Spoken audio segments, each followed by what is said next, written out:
Thank you, Karen. As Karen mentioned, this is sacred land, and it's been sacred land for 11,000 years that we know of. But we keep learning. As she said, when she and I were young, there was such a time.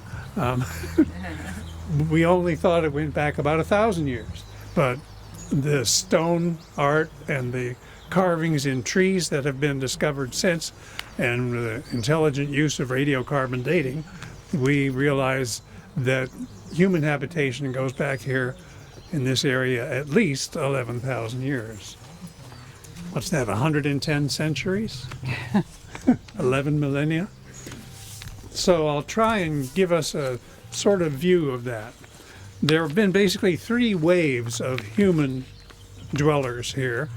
The first was the longest, which went on for 10,000 years plus, which was the indigenous people who have stories about how they came, but they're stories so far back in time that they don't have any pointers in them to any kind of public events or even great earthquakes or anything that we can use to time it.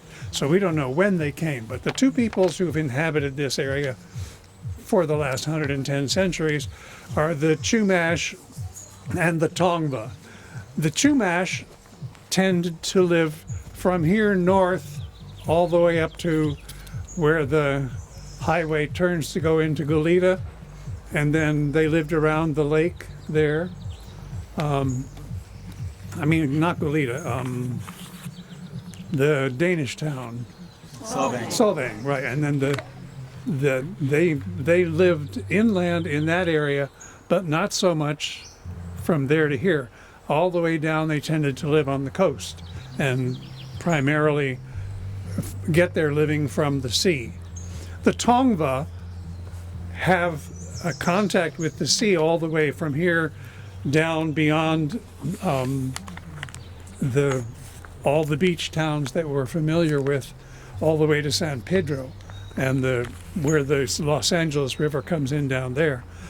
But they also lived all the way east to the San Bernardino Mountains, and had somewhere between, we think, about 150 to 200 villages that were semi-independent, spoke different dialects of the same language. It appears that the Tongva and the Chumash, while they shared a basic language family like, say, we do with European languages, they had more difficulty speaking to each other than the many sub-tribes of the Tongva or the many sub-tribes of the Chumash did, speaking to each other. But they're pretty much a uniform cultural area because they had the same things to live on, right? The fruits of the sea. And then when the sea was not being generous, they would move inland and take the fruits of the land. So the animals and birds and fish and all the herbs, which they used for every imaginable purpose. You know those big books that doctors have where they list what all the medications will do? If we had a Tongva or Chumash book, it would probably be that wide.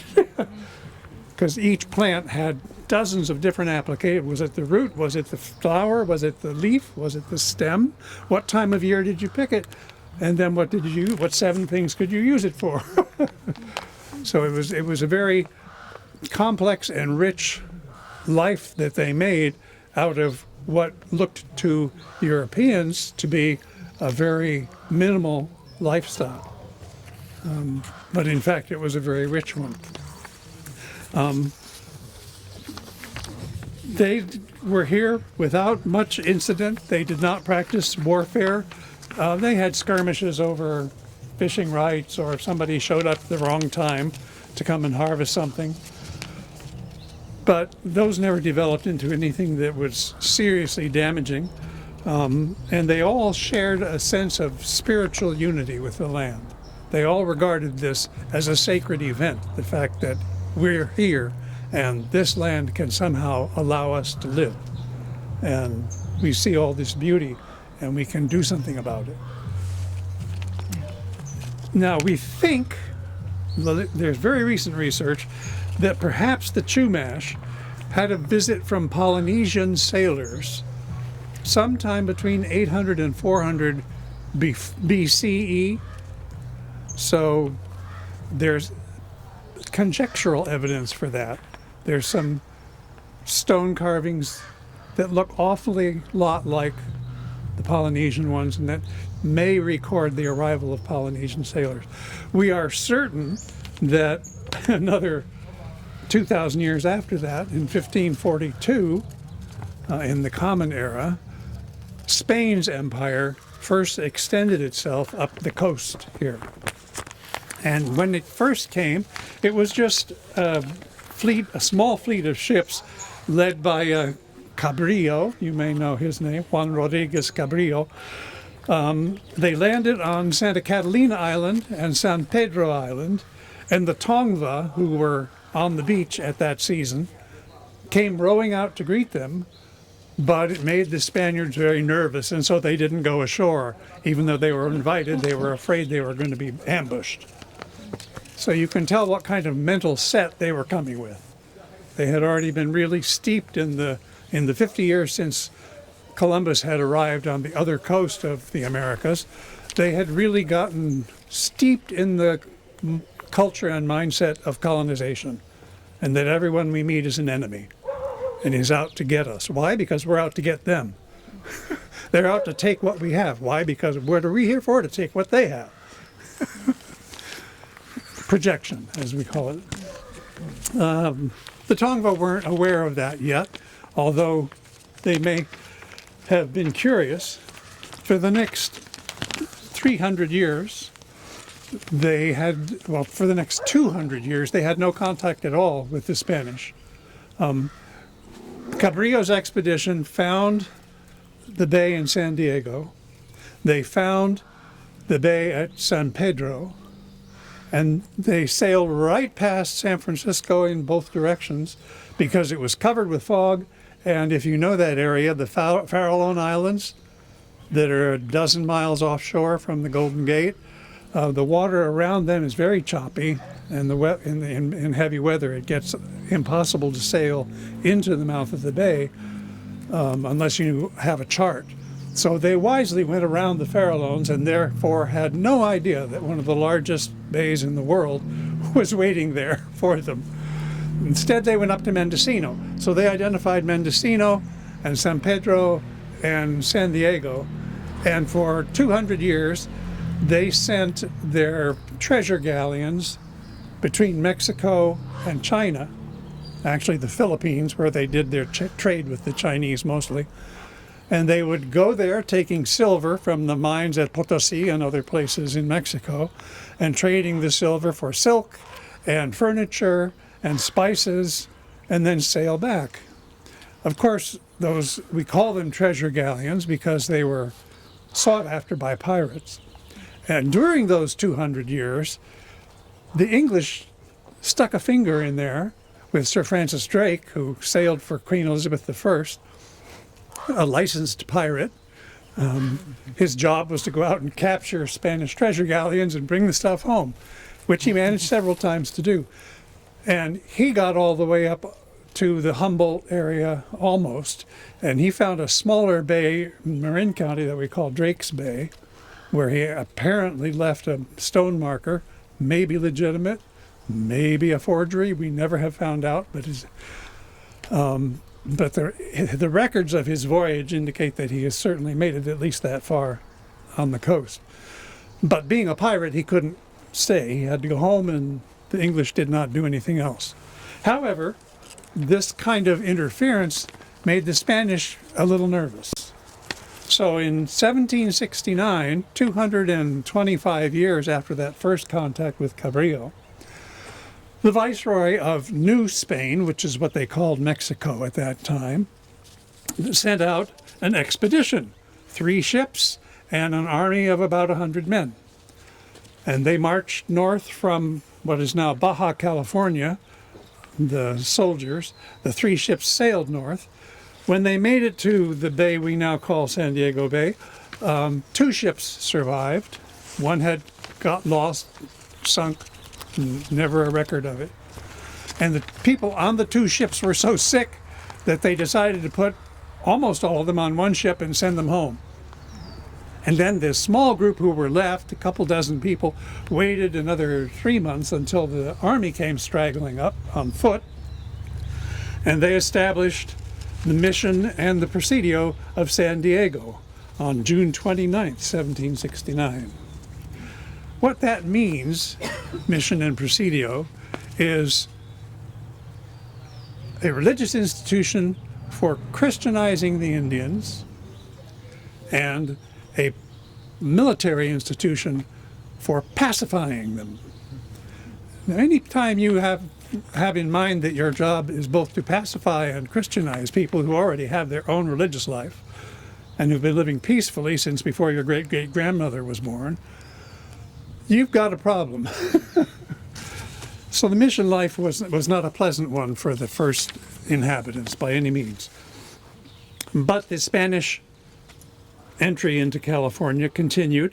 The army regrouped itself after establishing those missions and marched up, and on July they arrived here under Lieutenant Gaspar de Portola, and he later became the first governor of Alta California. And they set up a mission and Presidio here. Well, they made plans to set one up. They came at first to what we now call the Santa Ana River.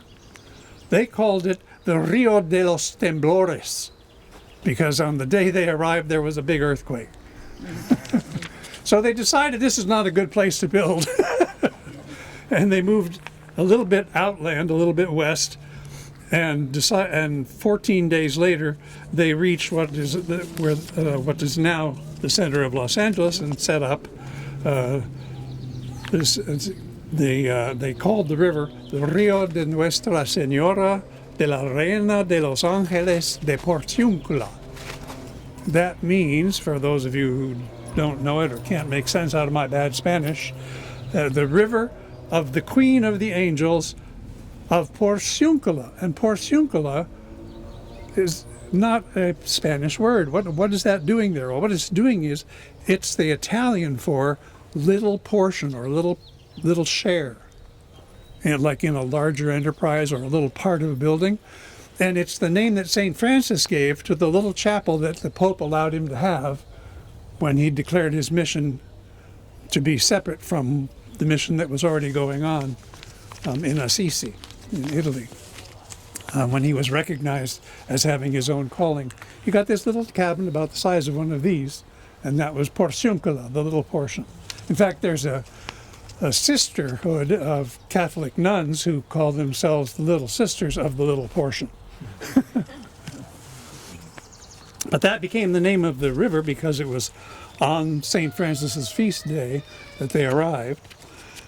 Portola's army then continued marching north without setting up the mission or the Presidio here, because they were eager to get up to the Monterey Bay, which they had heard about as being a good place. They marched that far and did indeed, on the lands of the Ohlone and Tamo peoples, set up the Presidio of Monterey, which became the capital of Alta California, and Mission San Carlos, which is in what we now call Carmel. Over the next several years, they then came back down and established many more of the 21 California missions. San Gabriel was finally built a safe distance from the Earthquake River in Los Angeles. Then they also created 3 missions in Chumash country: San Buenaventura, in what we now call Ventura, Santa Barbara, guess where, and La Purísima Concepción, which is in what's now Lompoc. These were not always popular institutions. The Tongva had been very happy to see the army when it came marching north, and they welcomed them with open arms, fed them, and got to know them, and were a little disappointed to see them go walking away. Couldn't understand that idea, but okay. They'd had this experience, their great-great-grandfathers had had this experience, and apparently the story had been handed down that 200 years earlier a Spanish ship had showed up and never even said hello and took off, and we never saw them again. So this behavior was not entirely disconcerting, Strange, but familiar. When they came back and established missions, however, the Tongva had heard about what happened up north, to the Ohlone and the Tamo and Monterey, which was not peaceful. And when Portolo's army came back, the Tongva were waiting to greet them with arms and met them at the border of what they regarded as their land. They were outnumbered and they were prudent about that, tried to establish some kind of dialogue, had some success. In 1785, while the missions in the Chumash region were still being created, there was a young woman here named Toipurina at the San Gabriel mission, a Tongva woman who was a wise woman, and she was a leader, and she called on her villages and friends to create a revolution. And for several weeks, they kept the Spanish army at bay until they got reinforcements from San Diego. That was not the last time that sort of thing happened. The peoples of Alta California were not very comfortable with their new friends who seemed to have so many violent ideas. In the mission lands remained intact all through the Spanish period. However, when Spain lost to Mexico in 1821, when Mexico became independent after a 10-year war, Mexico immediately said, the new government said they were going to fulfill the promise that had been made back when the padres and the soldiers first came 50 years earlier, and they were going to divide up the mission lands among the native peoples. They did divide up the mission lands, but somehow the land grants almost all went to political leaders and military leaders. These ranchos were dedicated primarily to raising cattle, because the growing population of the pueblos, the Spanish cities, now Mexican, needed to be fed. It also provided a great export industry for Alta California, because the meat and the hides keep well enough in ships to get all the way back to Mexico. In fact, hides from California became a form of currency that was used, like a big hide the size of one of those medium-sized carpets would be offered as a payment, and it was worth about $100. And that was true all over the western part of what is now the United States. So, with their land divided up into land grants and ranchos, on which they were laborers, and big homes in which they were servants, the first Californians were basically in a condition of slavery the whole time that the Spanish and Mexicans were living here. Some of them escaped into the hills to go back to their accustomed way of life, but they constantly were in a state of being sought after. They were fugitives, and the Spanish and then Mexican armies were seeking them. They always had to keep moving. In 1848, everything changed again. The third people showed up. This was the gold rush. And suddenly, not only did thousands and tens of thousands and hundreds of thousands of people from all over the world show up in ships at San Francisco Bay, the United States, which had been leaping westward for the last 50 years, from a little band of colonies all the way across the continent to right next door, decided that California would be worth owning. And so they sent a couple of military expeditions into Alta California, which was itself trying to declare its independence from Mexico, as Texas had done 15 years earlier. But in the middle of that, the Americans and the tens of thousands of foreign gold miners all showed up and basically knocked Mexico's plan into a cocked hat. There's a very poignant story of the last governor, Pio Pico, writing his last report to Mexico City, recommending that all the promises made to the Indians had to be kept now. This was the last chance. And of course, it didn't happen. Thank you. Thank you very much.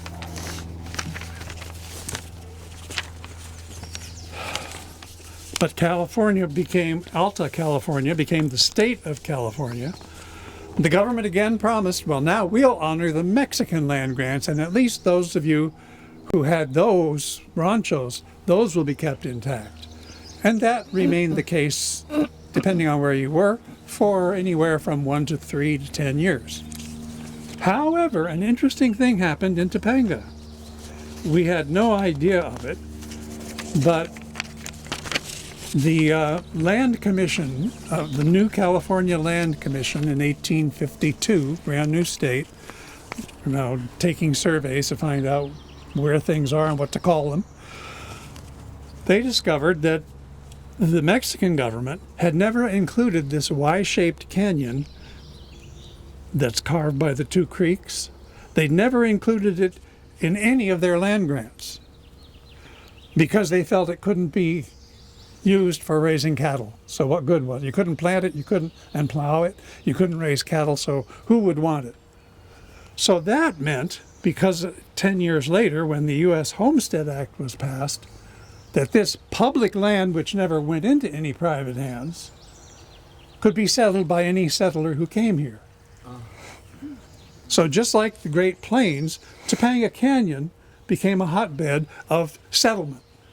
People came out and staked plots and built cabins. The law was that if you claimed 160 acres and built something within a year, didn't have to be complete, just you dig a foundation. I had a great uncle who, he and his wife came into Iowa and dug a hole in the bank of a river and left the sod, you know, the 18-inch thick sod in the Midwest, they left that intact and just dug under it, and they called that their house. And when the local sheriff came by, he said, "Yes, that's a house. This is your land." So people came here hoping to do the same thing. However, a lot of them gave up. There's a sort of history of failed claims here in Topanga because the land is a little difficult. There were no roads, and there's not a very reliable water supply. And people tended to leave and give up rather than stay and build out their claim. However, one group that did not fade seeked their claim right here. In Hondo Canyon, about 1900, just a few decades after statehood, 4 local investors from the Santa Monica area, Colonel Cochran, governor of the U.S. Soldiers' Home, that's now the VA hospital, his chief surgeon, another staff physician, and the city engineer of Santa Monica went in together on this property. And they built 2 stone cabins. One that's right here atop the rise on this side of Hondo Creek, and 4 Oaks, which is on the other side of Hondo Creek.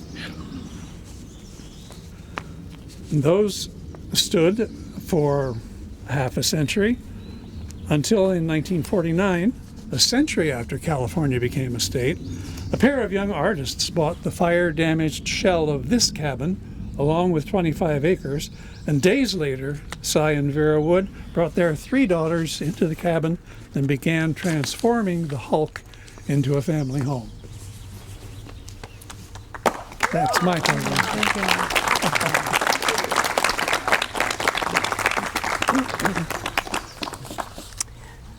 Thanks, Mark. It's mind-boggling to go over that history. But you are sitting on sacred ground, and that's something I always remember, and I hope you remember for the rest of your life. I also want to tell you, we had hoped these images would project better, but I have the portfolio from which we're working, so if you do want to see the images, I'm going to leave this on this table so you can actually see them, because they're extraordinary how they're put together. So which one are we at here? Do you want me to back up to the? Can she go in front of the mic? Oh, this, She has one. I don't know if you can see these, but this is the 4-oak cabin as it was when I was a little girl. And it had this beautiful acacia tree in front of it. And then you can go to the next one. So this is 4 oaks also, and this is the woodstone, and I have a couple of family pictures of us little in front of the cabin. Now, I call it the woodstone. I had to name it at some point instead of the wood family. 4 Oaks had a name. We need a name. And Ed's cabin was called the Wood. The Woods used to live there. Woods with an S. So everybody thought we were all related, and it was confusing. So when I started to do the research for the cabin series, which was years ago also, I just named it the Woodstone to clarify the family home, what that would be called.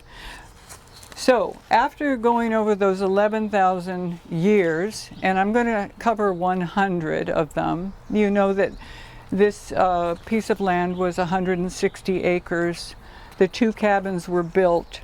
In 1908, they were built.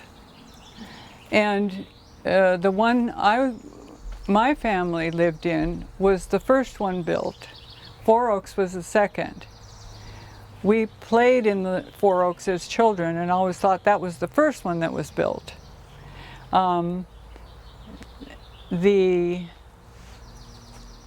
date it was built is carved into the fireplace in that one, but there's no date in ours. And we couldn't figure out why would somebody put a date there and not on the fireplace in our place. But before I get to the 100 years of those 2 cabins, I want to talk about another invasion that happened. It was called the hippie invasion. So I'm going to jump ahead to between 1965, when I left home, and when I came back in 1970 with my 2 children after I divorced my first husband. I'm still with my second husband. 5 years we're talking about. Okay, so the cabin I grew up in was a family home with a couple of workers. The cabin next door had been vacant because Mrs. Crawford, the family who had built it in 1908, she was growing older, and we were playing there. Had never been disturbed, and my mother came to know Mrs. Crawford and wanted to lease that as an art studio. I can't explain how we would run out of space here, but we always did because, okay, so I leave here, it's just the family living here. I come home, there are about 10 people living on this property in teepees and igloos and domes and in vans, and I'm asking my parents, what the heck is going on here? So what happened, the hippie invasion happened about 1965.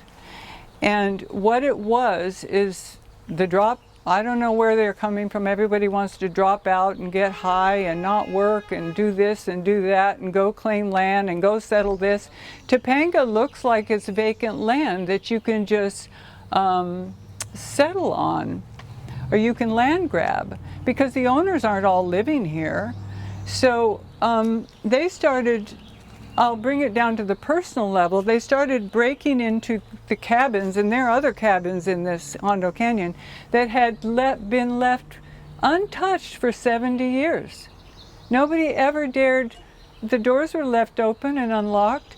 But they started breaking into Four Oaks. So my mother immediately wrote to Mrs. Crawford and said, I very much want to protect that land and have it as a studio. I'd like to move some of the people who have moved onto our land down there to watch it. Now, and she did just that. So, but in these pictures, and David found these pictures, and I'm sorry you can't see them. These are 2 album covers. One is from the group called The Byrds, which I knew very little about, but they wrote Hey Mr. Tambourine Man. They were a very important group in rock. I don't know if any of you know this group, but they lasted a short period of time, like maybe 15 years, something like that. But everybody and their mother was a part of that group at one time. But in this picture in Four Oaks is one McGinnis, which is one of the Byrds, the one that was with it the entire time. And then there's Crosby is in there. And if you can guess who this other person is, I don't know. But they were, and then there's a horse in one of the windows. And that was what upset my mother, is because they didn't clean up after the horse after they took the picture. And they didn't pay Mrs. Crawford or anybody for that privilege of using the stone cottages. And this is Linda Ronstadt in the and it's her album cover, Homegrown. So, and this is my mother up here. So I thought all these people are famous, you know, but Mrs. Crawford and my mother started letter writing campaign with each other, a 10-year history of letter writing, and Mom took over this cabin in addition as her studio.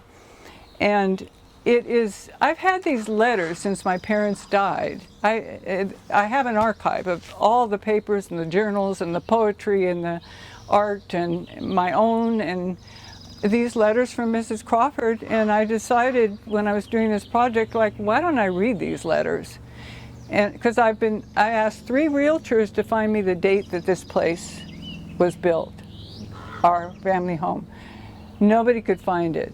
Right in those letters, Mrs. Crawford tells who built it, when it was built, and all that stuff. So, but I just want to say from this, I mean, Michael Ronstadt then came and lived in a teepee and was a renter of my parents. I mean, so I come home and I'm thinking, all right, I have 2 little girls, and at the same time there's Reverend Glenn, who's a pastor down at the church down here, and he decides he wants to evangelize to every drunk downtown, everybody who lives on Skid Row, every prisoner that ever came out of prison, and he goes down every night and he brings them all up to the church to evangelize them, you know, to baptize them. And then he decides, well, let's place these people on the property owner's land, because everybody who's a property owner needs a worker. So I come here, there's criminals. Okay, I grew up, there's no alcohol or drugs allowed in my family home. I didn't even hear the word marijuana, and this is hard to believe, until I left this canyon. Not that it wasn't here, but I never heard that word. My father doesn't allow alcohol, smoking. I come back, everybody's here, they're smoking, they're drinking, they're doping, they're taking acid, and I'm thinking, Jesus, how am I going to live here, you know, in this place? I have 2 daughters to raise, whatever. But before, how that all worked out, oh, that's a good lead into. You can go to my autobiography, my biomythography, and find out how we all survived that. That book is called Forever Tourmaline. Forever Tourmaline. But I did come back with them for 8 years and raise them here. And then I moved up the street. My girlfriend said, listen, you need to get out of that place. I said, I know, but I don't know where to go. She says, I'm moving to Pacific Palisades. Let me rent you my house.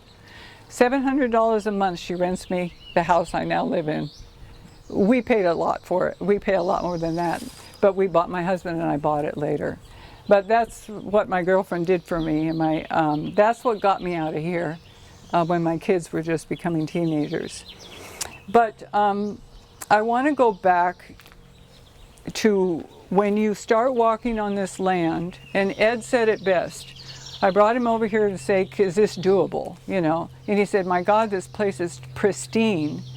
And I said, yes, because there's basically only, to come and visit this place, there's only 4 people who can invite you to be here. And that would be Dennis King would be one of them, Chester King would be the other, Saskia and David, and then there's one other artist that lives here. And if you aren't invited, you don't come here. So people are not wandering back here. And this place has basically stayed the same since my parents passed away. It's been improved. But I mean, the rest of the canyon is the same. Dennis and Chester and stuff have improved their homes. Their grandmother was like my grandmother. Dennis, I'm going to take those of you that go on King's Road, I'll show you where she lived, Mrs. King. He said that she and her husband bought the place in '46. So my parents, this cabin here had burned down 3 times from the previous owner. Archie Loud. There was only one previous owner other than the person that built it. So also there's very few owners in here of land. Once they get here, they stay here. The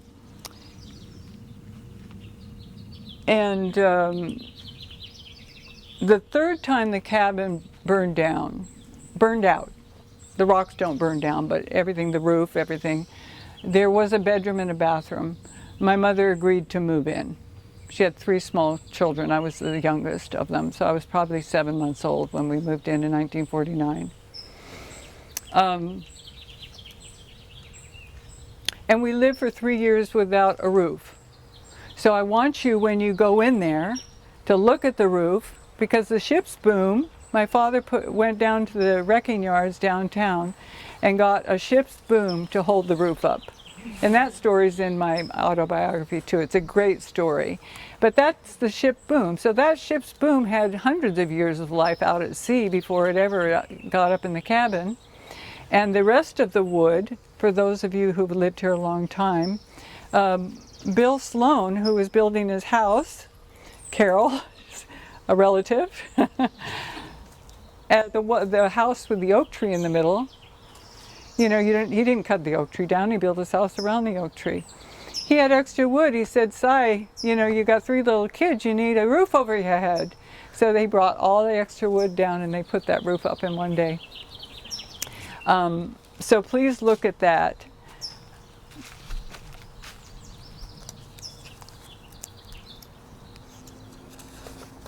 And believe me, the hippie invasion became an assimilation. And many of the squatters that built things on like the land over there and then were pushed off, my father would go over and say, can I buy your cabin from you? I've got a cabin, I can put it onto the end of my cabin and then my daughter and her children can live in that. So, you know, everything began to work out. And everybody that moved onto this land started contributing to the maintenance of the land, and it created an economy for my mother and father that was independent of their art. And anybody who's an artist knows that, you know, you never know where your next payday is or when you can put food on the table. So it really changed our lives significantly and gave my parents the freedom in their later years to do many of all their masterpieces.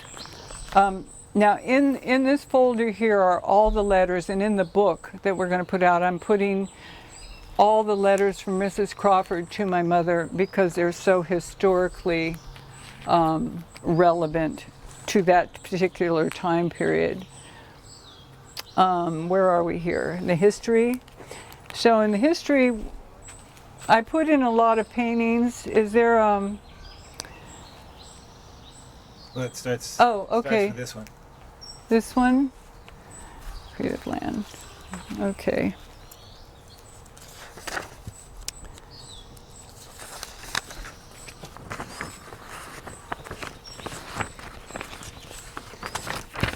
This painting here is of the cabin after, you know, it was extended for everybody. And this is done by Anahita King, who was at one time with Scott. Where's Scott? Right. I love that painting. And that's when I officially named it the Woodstone Cabin. So in all art, and every piece of art I did for the cabins here, I called it the Woodstone Cabin. And I was just trying to recapture what was before it became this extended assemblage of buildings all put together in a very dramatic way. Okay, now the gates you walk through, you probably don't realize because they're hard to see now, but my father was one of the last metal structures he put up. It reads, "Enter all ye in the name of love, enriching our lives and yours." And that still is written over the gate. So,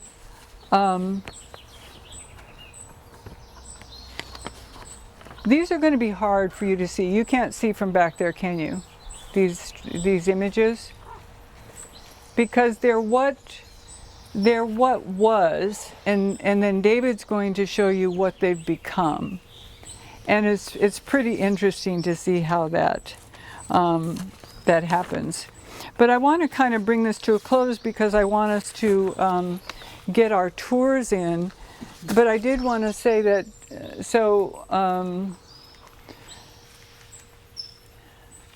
from 1949 till my father passed away in 2001, my mother in 2005, and Saskia and David bought that same year. And I would like David, these are some of the masterpieces of my mother and that are on here. What I'm going to be doing after the book on the cabin are art books. That's been my life's dream, is to get to the art books of all the art that the family has produced over the years. That's quite a tall order. And this book itself took a team, so I'm going to need a whole team for that one, but I'll figure that out, or life's going to figure that out for me. But move along here, David, to where we get, this is a painting of the gates. I love this picture of my parents. They met folk dancing in San Francisco. I just love this picture. And they had a great dance for a long time. Different angles of the house and the colors that were used at the time. Come forward. Many structures were brought here. My mother would hear somebody was going out of business and she'd go by that building and she'd bring it over and set it up here. This is a picture of me. I was saying goodbye. This is before it sold to David and Saskia, and I had some alone time here. So I would come up here and I would just sit and say goodbye to the land that we had been raised on. These are some architectural drawings by my father, who had a plan for an art school. He always wanted this place to become a gallery and an art school. And he called it a guest ranch. He was turned down multiple times by regional planning. He had a beautiful plan, and I have all the drawings to show that. And basically they could turn him down all he wanted because it became that anyway. It just became a community of artists. And come forward a little bit. And here I am with my sisters and my parents. This is a topographical of the mountain you climbers will be climbing today with Saskia. My dad knew every single inch of this property. He loved this land. This is one of his masterpieces. He was a printmaker, as well as all of the jewelry design. He was printmaker, a bowl maker. This is one of the paintings I did. Come forward. And here is, here's my mother at her studio that's still here on the property. She would use every space as a studio, and then somebody would come along and say, could I rent this? And Mom would say, oh, for $200 or $300. Oh yes, a month, $200 or $300 a month. But it gave her an income and freedom for the first time in her life, where she had slaved over the jewelry. She was still running the jewelry business. And some of her paintings, come forward. And my dad, he did batiks, he worked in silver. His MFA was in metallurgy. He built his own printing press. Took him 15 years, but he did it.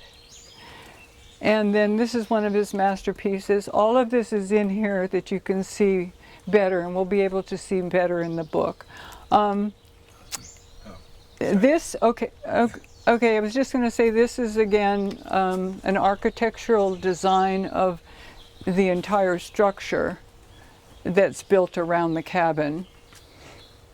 He always built above code. It wasn't always legal, but he always built above code in case they ever wanted to ask him. This is another rendering of where he thought the domes and the teepees and the little quarters for artists, where artists could come and have a retreat and get away from life and do their artwork.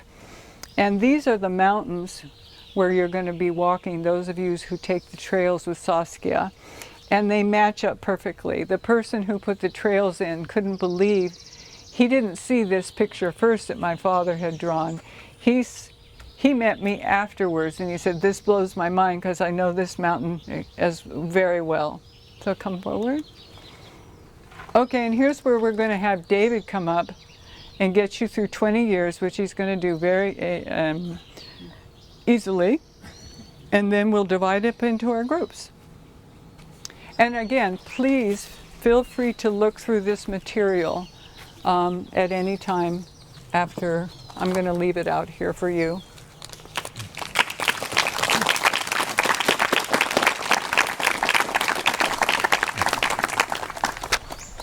Hi, it's great to see everyone here, and yeah, thank you so much for Karen. Karen has been so dedicated to the history of her parents and this property, and she's so inspired by it. So it's been really fun to finally, in the last, especially 6 months, really focus on the history and start to put it together. And yeah, it's been an amazing process.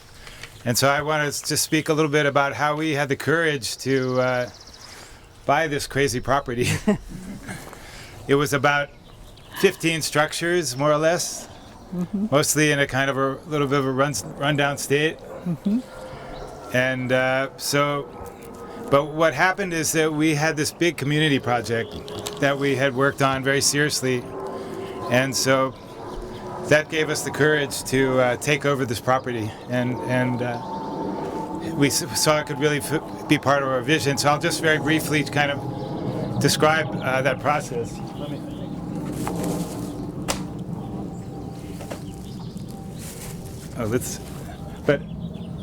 Okay, this is just, these two first slides are just of the building. This one is called the Enchanted Cottage. It was also known as the Potting Shed. And one of the ones we took over when we got here. And this is a fun one. This was the one we now call the Japanese Tea House. It's the one right in front that you can see. And we'll walk over there today if anyone wants to check it out. But what was cool about it, and Karen had actually told me about this, is that it came from a Japanese amusement park that was in Buena Park, actually, and it was called the Japanese Village and Deer Park. And they had 200 deer they imported from Japan that were just running around the park and were tame and would just eat out of your hands. And the whole park was built by Japanese craftsmen. And in 1975 it closed, and I guess Cyril and Vera, they knew about it, and they grabbed one of the cottages. And let's see if we can see it. The kabuki stage. Yeah, it's called the kabuki. You can't see it, but we can pass it around. I'm gonna bring out I have it right here. Okay.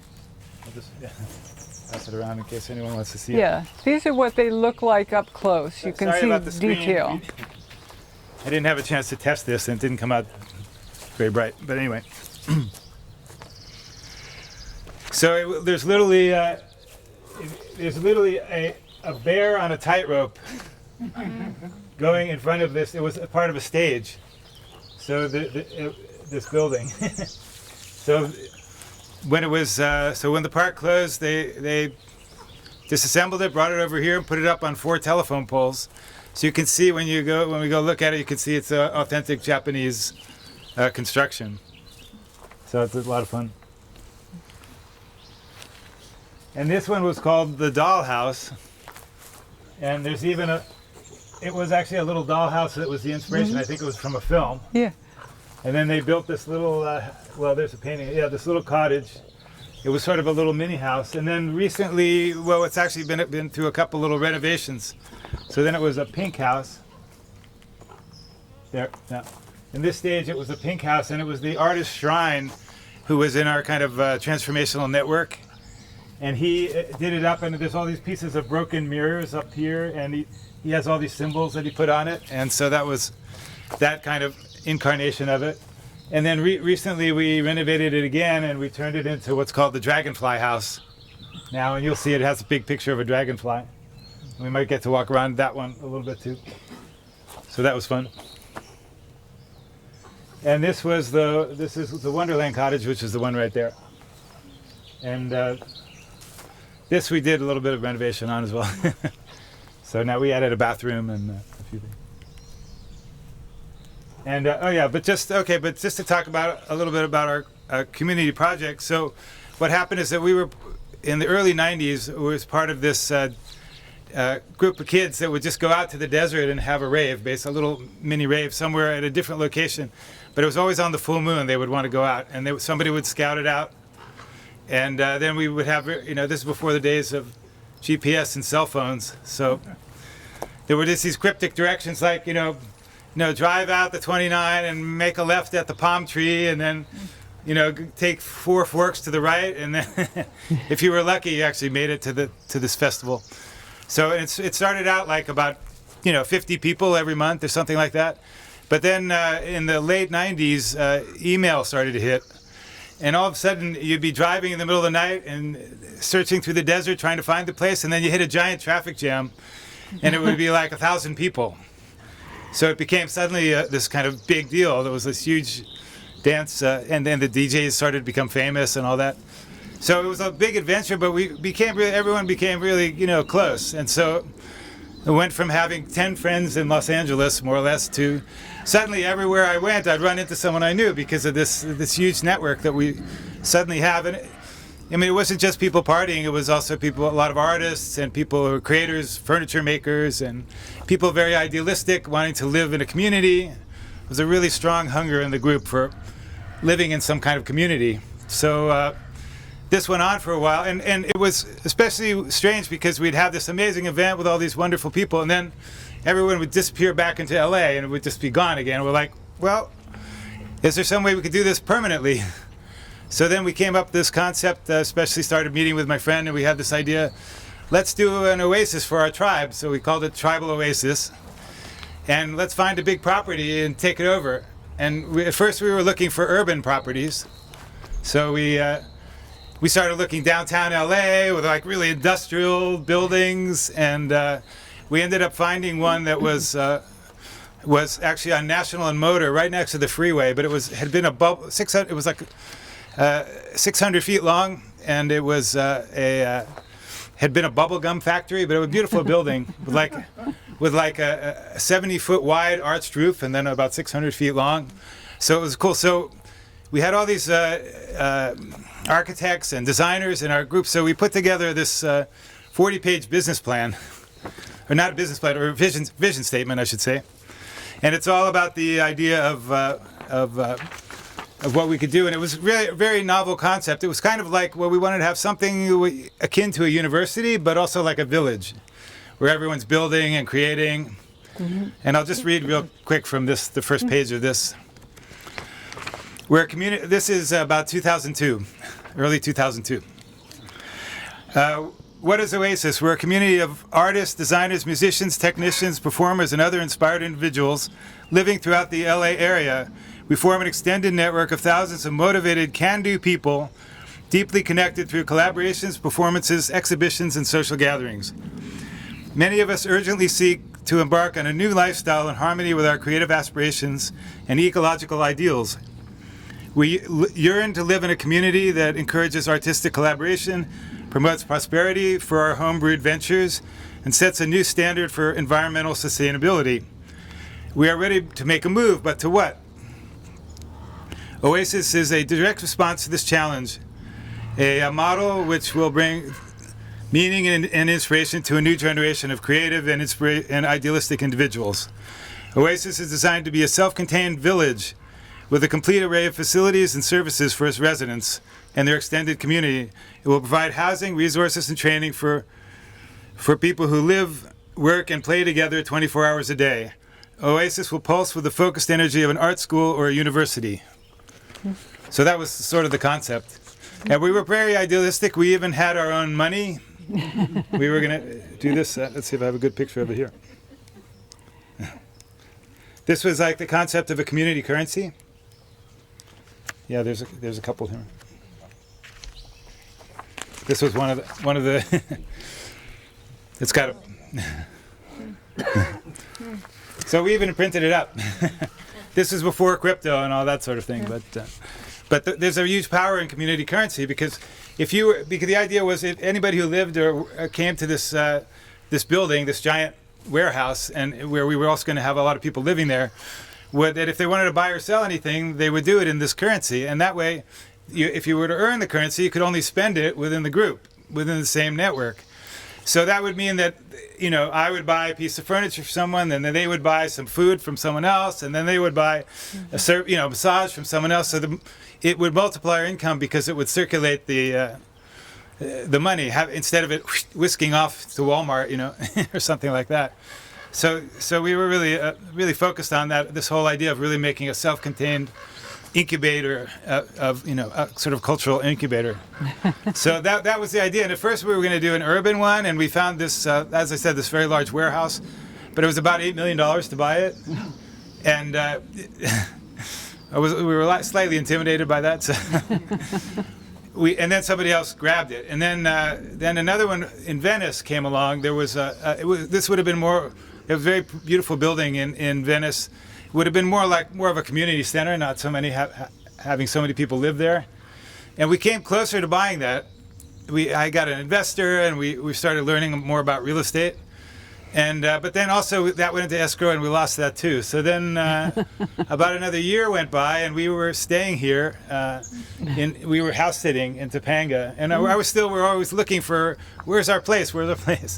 And then I was driving around with Isis one day, and we saw this for sale sign, and just drove in here, and we're like, oh my God, this is like a little European fairy village or something.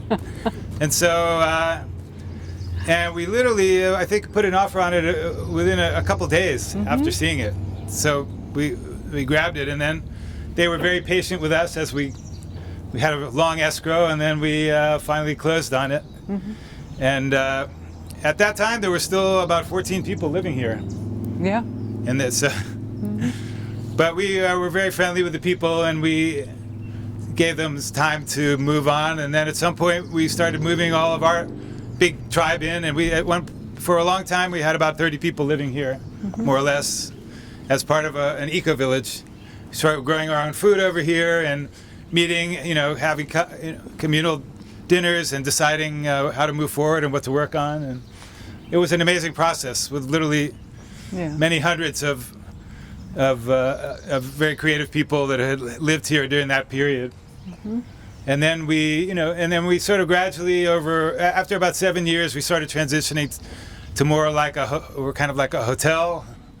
And so we kind of transitioned to that, and now we're in the process of building a retreat and healing center here. So that brings us up to where we are today. Yeah. Okay, thank you, David.